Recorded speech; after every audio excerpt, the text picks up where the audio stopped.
Hi everyone, welcome back to Worship Wednesdays. Today we're going to speak about the postures of worship.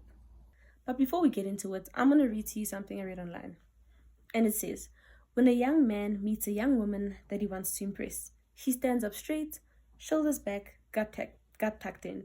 He maintains eye contact and a smile. When he wants to propose, he gets down on one knee. When he has messed up royally and needs to apologize, it's two knees.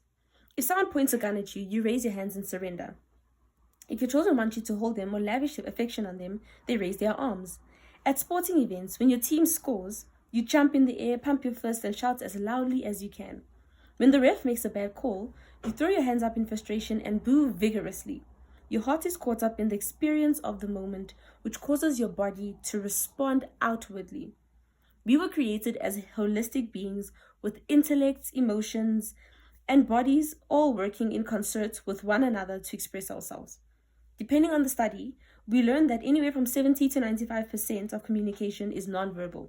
We say a lot about what we think and feel without uttering a single word. Now let's get into it. There are 9 postures which are split up into 3 categories, namely the spoken voice, our physical posture, and our hands. Let's start with the spoken voice. The first one we have is speaking. Psalm 34 verse 1 says, I will extol the Lord at all times. His praise will always be on my lips. The second we have is shouting.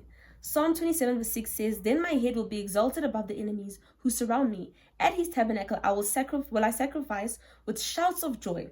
I will sing and make music to the Lord. And lastly, singing. Psalm 47 verse 6 says, sing praises to God. Sing praises to our King. Sing praises. The next category we go into is the physical posture. The first one we have is bowing. Psalm 95 verse 6 says, come, let us bow down in worship. Let us kneel before the Lord our Maker. Then we have standing. Psalm 190 verse 120 says, my flesh trembles in fear of you. I stand in awe of your laws. And lastly, dancing. Psalm 149 verse 3 says, let them praise his name with dancing and make music to him with tambourine and harp. Our last category is our hands. We first have playing instruments. Psalm 33 verse 2 says, praise the Lord with the harp. Make music to him on the 10-string lyre. Sing to him a new song. Play skillfully and shout for joy. Then we have clapping.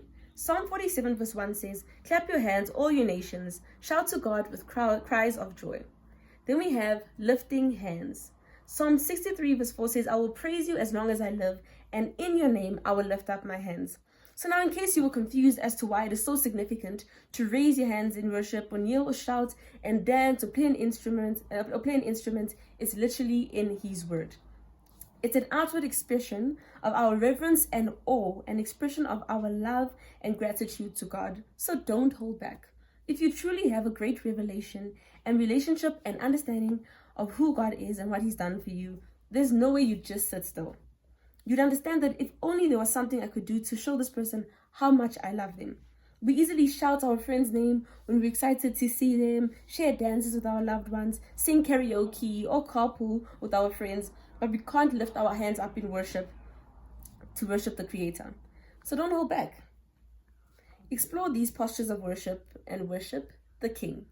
See you next week.